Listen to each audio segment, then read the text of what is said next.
டெட்டை தவிர வேறு என்ன மாதிரியான முறைகேடுகள் இருக்கிறது? கவுன்சிலிங் வச்சு வைக்கிறோம். இப்போ அது இந்த ஸ்கூலில் ஒரு போஸ்ட்டை வந்து லாக் பண்ணுறாங்க. இப்போ மெயினான ரோடு இருந்துச்சுங்களேன், ஏன்னா இன்றைக்கி கிராமப்புறத்தில் தான் ஆசிரியர்கள் நிறைய பேர் வேலை பார்த்துட்ருக்காங்க. மெயினான இருக்கிற ஸ்கூலில் வந்து போஸ்ட்டை லாக் பண்ணிடுறாங்க. அதை தான் எம் லிஸ்ட்டுன்னு நான் சொன்னது. நான் அதே போல் ஒரே இடத்துக்கு இப்போ ஒரு பொண்ணு ஒரு வாத்தியாரோ ஒரு டீச்சரோ போயிட்டாங்கன்னா திருப்பி இன்னொரு இடத்துக்கு அதே இடத்துல போகிறாங்க. நகைச்சுவைன்னு சொல்லலாம், கொடுமைன்னு கூட சொல்லலாம். ஒரு விழாவில் மினிஸ்டர் ஒரு லிஸ்ட்டு கொடுக்குறாரு, இவ்வளோ இத்தனை பணியிடங்கள் நியமனம் செய்யப்பட்டுள்ளன. அதே விழாவில் எஜுகேஷன் செக்ரட்டரி அவங்க ஒரு லிஸ்ட்டு கொடுக்குறாங்க. ரெண்டுத்துக்கும் நிறைய வேறுபாடு, வித்தியாசம் அதிகமாக இருக்குது. எப்படி? அவங்களுக்குள்ளே அந்த குளறுபடிகள், ஒற்றுமை இல்லை, அவங்களுக்குள்ளே தெளிவற்ற நிலை. திராவிட முன்னேற்ற கழகம் ஆட்சிக்கு வந்தால் ஆசிரியர்களும் அரசு ஊழியர்களும் வாழ்வாதாரம் உயர்வதும், அண்ணா திராவிட முன்னேற்ற கழகம் ஆட்சிக்கு வந்தால் ஆசிரியர்களுடைய அரசு ஊழியர்களுடைய வாழ்வாதாரம் தாழ்வதும் வாடிக்கையான ஒன்றாகத்தான் போய்விட்டது. இந்த குளறுபடிகளை அறவே ஒழிக்க வேண்டுமென்றால் இப்பொழுது கடைபிடிக்கக்கூடிய இந்த முறையை விட்டுவிட்டு பழைய பதிவு மூப்பு அடிப்படையை கடைபிடித்தால் இந்த குளறுபடிகள் அறவே இருக்காது என்பது உறுதி. கவர்மெண்ட்டில் வந்து so many டிபார்ட்மெண்ட்ஸ் இருக்குது. நம்ம இவ்வளோ நாளாக என்ன ஒரு பெருமை இருந்ததுன்னா எஜுகேஷன் டிபார்ட்மெண்ட்டில் மட்டும்தான் எந்த சொல்லக்கூடாது அந்த லஞ்சம்ங்கிற வார்த்தை இல்லாத ஒரு துறையாக எஜுகேஷன் டிபார்ட்மெண்ட் இருந்தது. பட் அது இப்போ ரொம்ப மாறி போச்சு. அந்த நிலைமையை எவ்வளோக்கு அவ்வளோ அதை ஒரு பிஸ்னஸ் மோட்டிவாக போடணுமோ அப்படி மாற்றிட்டாங்க. இந்த ஆசிரியர் பணி நியமனங்கள் சரியாக நடக்கிறதா இல்லையா என்பதை குறித்து ஒரு நீண்ட விவாதம், பல்வேறு கருத்துக்களை நீங்கள் பதிவு செய்திருக்கிறீர்கள். உண்மையாக இதில் பாதிக்கப்பட்டவர்களுடைய அனுபவத்தையும் நம்ம கேட்கணும். அந்த வகையில் திரு முத்துக்குமார் அவர்கள் இருக்கார். சொல்லுங்கள், நீங்கள் இந்த வகையில் எப்படி பாதிக்கப்பட்டீங்கன்னு சொல்ல முடியுமா? இவங்க என்ன பண்ணாங்க அப்படின்னா, ஒரு சில சூழ்ச்சி அல்லது உள்நோக்கம், இது ஏன் ஆசிரியர்களுடைய தாக்கம், ஓட் பேங்கு இந்த மாதிரிலாம் ஒரு சில கால்குலேஷன் பார்க்கும்போது இந்த ஆசிரியருக்கான ஒட்டுமொத்த ஓட் பேங்கை உடைக்கணும் அப்படிங்கிற ஒரு சூழ்நிலைக்கு அவங்க வந்த பிறகு என்ன பண்ணாங்கன்னா, தகுதி இல்லாதவங்களுக்கு முதல்ல அப்ரூவல் கொடுத்தாங்க.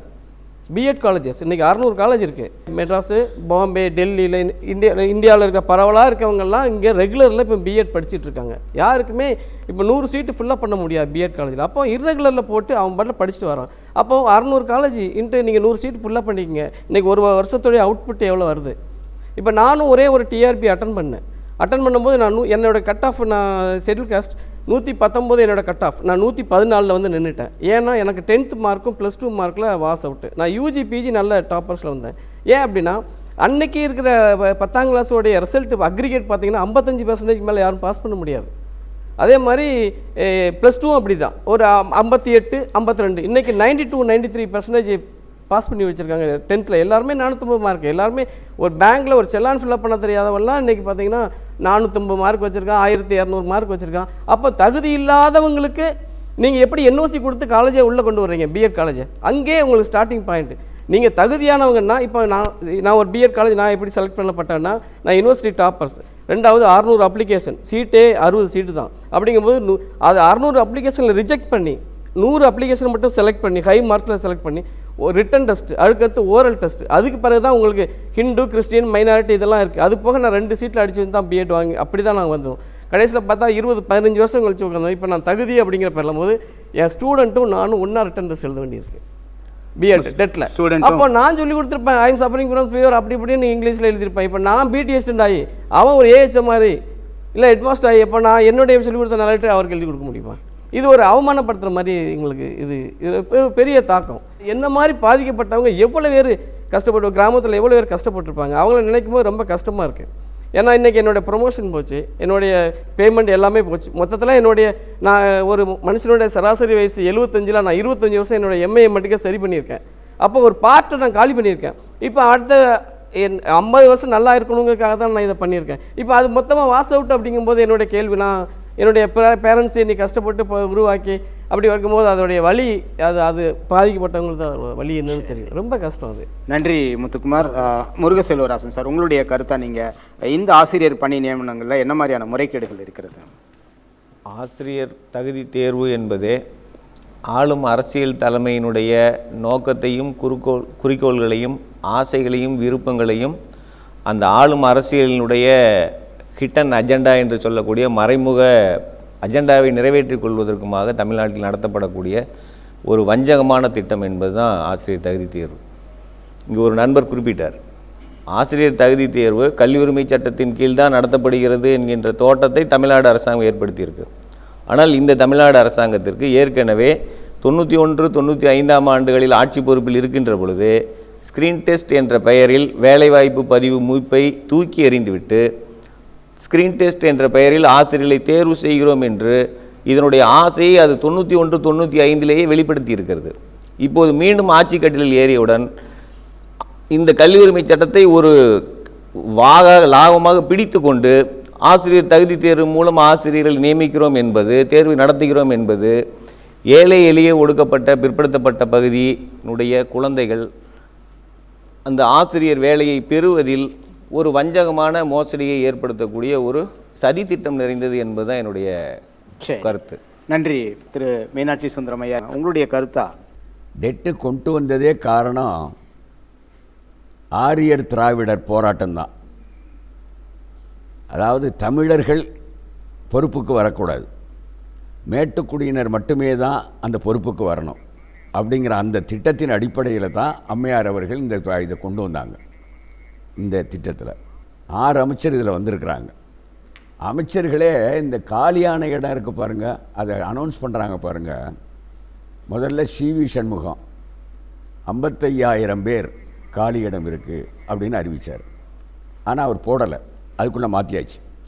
அடுத்து அக்ரி கிருஷ்ணமூர்த்தி, அவர் 55,000 பேரை போட்டாச்சுன்னார், போடாமலே நியமிச்சாச்சுன்னாரு. மேடையில் இருந்த இயக்குநர்களெல்லாம் நெளிந்தார்கள் அப்படின்னு தினமலரில் எழுதினாங்க. அது அவர் பொய் சொன்னாருங்கிறதுக்கு. அதற்கு அடுத்து வந்தவர் சிவபதி என்ன சொன்னார்னா 26,000 பேர் தான் வேக்கெண்டுன்னார். அதுக்கப்புறம் அவர் அசெம்பிளியில் போய் என்ன சொன்னார்னா 14,000 பேர் தான் நான் போட போகிறேன்னார். இதை பார்த்ததும் நானே ஒரு அறிக்கை கொடுக்கும்போது சொன்னேன், கழுதை தேய்ந்து கட்டெரும்பாருன்னு தான் நம்ம படிச்சிருக்கிறோம், இது கழுதை தேய்ந்து கட்டெரும்பாலில் சித்தெரும்பாலில் ஆகுது அப்படின்னு நான் எழுதினேன்.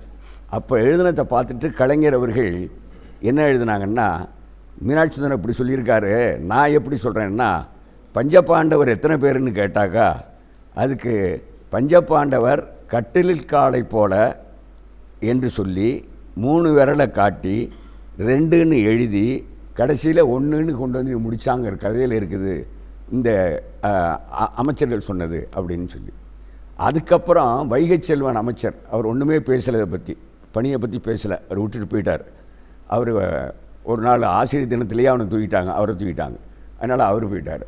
ஆக அவர் போனதுக்கு அப்புறம் வந்த அமைச்சர் இந்த வீரமணி வருவதற்கு முந்தி பழனியப்பன், அதுக்கப்புறம் வீரமணி வந்து இந்த சட்டமன்ற கூட்டத்தொடர் முடிவதற்கு முந்தி என்ன சொல்கிறாரு, 82,800 ஆசிரியர்களை நாங்கள் நியமித்து விட்டோம். என் பக்கத்தில் வேலை இல்லாமல் இருக்கிறான், எத்தனை பேரை நியமித்த, அதுக்கு ஏதாச்சும் உண்டா, கணக்கு உண்டா? 82,800. பழனியப்பன் 72,000 பேரை நியமிச்சேங்கிறார். நடுவில் ஒரு அமைச்சர் முனுசாமின்னு ஒருத்தர் வேறு சம்மந்தம் இல்லாதவர், நான் 83,000 நியமிச்சேங்கிறார். முதலமைச்சரே 53,000 நியமிச்சேங்கிறாங்க.